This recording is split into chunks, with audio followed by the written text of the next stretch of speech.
Now, this young lady is sure to put a smile on your face. From local dental assistant to Los Angeles, 24-year-old West Seneca native Erika Hill could be your next American Idol. And lucky for us, Erika was able to join us today. Now, the past few months have been pretty busy for you, Erika. They have. They've been super busy. It's a long process to get where I've gotten, but here we are, and you know, the auditions are airing, and it's really exciting, and the support from the community, Buffalo especially, has just been overwhelming. So. When did you decide to audition for Idol? This was a while back. I had a friend, one of my best friends, who really encouraged me, and this was back in September. So it's been a process to get here and to have it finally air and be on TV. So it's been a long process. Is this something that you've always wanted to do, or was it spur of the moment? In this particular moment, yes, the audition was very last minute, spur of the moment, quick road trip, last minute. But I've been auditioning for these shows, American Idol, since I was 16. So this isn't a particularly new process for me, but it's always something that I've wanted to pursue, and why not? You never know the outcome, and here we are. So. I know, so we'll have to wait and see what happens. Erika, talk to us about the audition. I mean, it must have been quite the experience for you. It was a lot of emotions, a lot of anxiety, a lot of nerves, but the adrenaline rush is enough to get you through it alone. And being in the room, and the judges this season are Lionel Richie, Katy Perry, and Luke Bryan. And being able to interact with them and see them in real life, it's all very surreal. And they're all so beautiful and lovely. And just to sing in front of people who are legends is bananas. You know, it's crazy. Were you nervous at all? I know I would have been a little nervous. Definitely Starstruck, nervous. that's for sure. Starstruck. You know, I was super nervous to walk in the room and be like, what if I just don't say anything? What if nothing comes out? What do we do? But walking into it, they make it very comfortable. The judges want to see you do well. They want to see you, put on the best performance that you can, and that's your time. It's your time to shine. You know, it's not a game. Yeah, no, they take it very seriously, and I know you've prepared for this for quite a long time. Yes. What advice did the judges give you?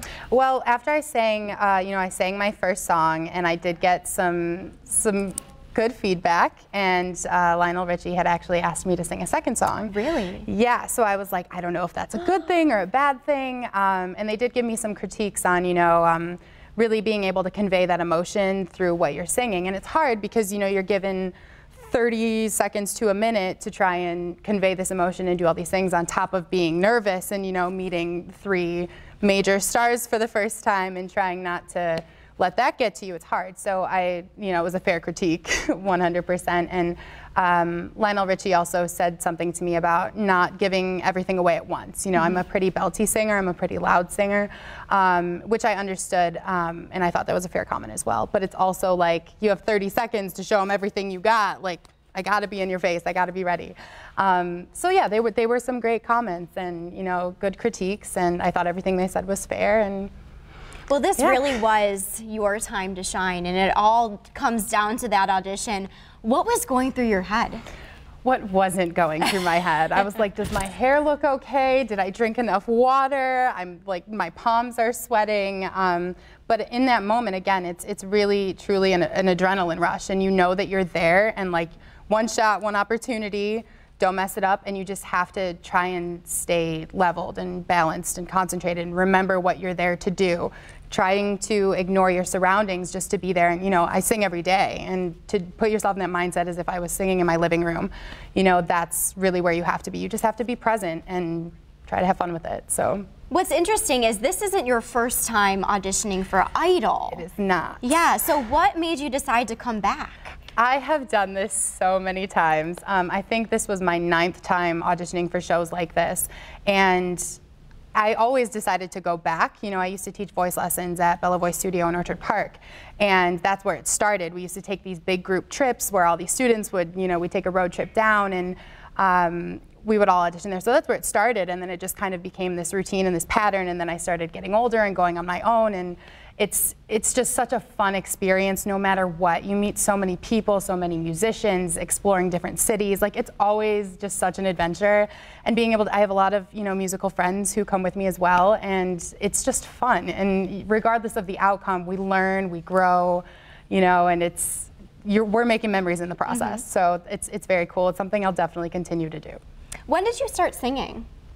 I didn't start singing until I was 13. Oh, so you were a little older. Yeah. Okay. So most people, you know, tell me that they started singing as soon as they came out of the womb, and that was not me. I had no idea. I auditioned for my 8th grade musical at Sacred Heart, and I auditioned, and I remember my mom came and heard me sing, and she was like, "Did you know?" And I was like, "I don't know." You're like, they told me I'm a good singer. I guess I must be all right. Yeah. So then I started there and started taking some voice lessons at Bella Voice Studio again, and here we are. Yeah, so the rest is history. Right. Who do you look for to inspiration? Well, I listen to a lot of alternative rock. That's probably my favorite genre to listen to. And I have a lot of influential artists in there, like Alabama Shakes and Grace Potter, again, the song that I sang. And but I also love, you know, I love pop music as well. I love Pink, I love Demi Lovato, Adele, these people with these great big voices, and you have something to learn from every genre, and you know, you take that and you eventually develop your own sound and things that you like, and that's where you try to figure yourself out as an artist, and I think it comes from all across the board. Yeah, well, you've been singing for quite a few years now, so what advice would you give to young performers who think they may want to do this? Go and audition for American Idol. It's such a big dream, and you were able to do it. Do it. Why not? Absolutely, 100%. It's worth the experience, and I know that, you know, people's biggest apprehension is that, you know, they're nervous and it's going to be overwhelming. It is 100%, but going and learning how to accept rejection and take, you know, constructive criticism and roll with it and be like, okay, like, you know, you don't get through, it's not the end of the world. It's experience, and you're just constantly learning, and that's only going to make you a better performer. Well, Erika, thank you so much for joining us, and I'm sure everyone at home, you're probably wondering if Erika received a golden ticket to Hollywood. Did she make it to the next round of auditions in the big city? Well, we can't give too much away here on AM Buffalo, but make sure to tune into American Idol tomorrow night at 8 p.m. right here on 7 ABC, and good luck, Erika. Thank you so much for having me.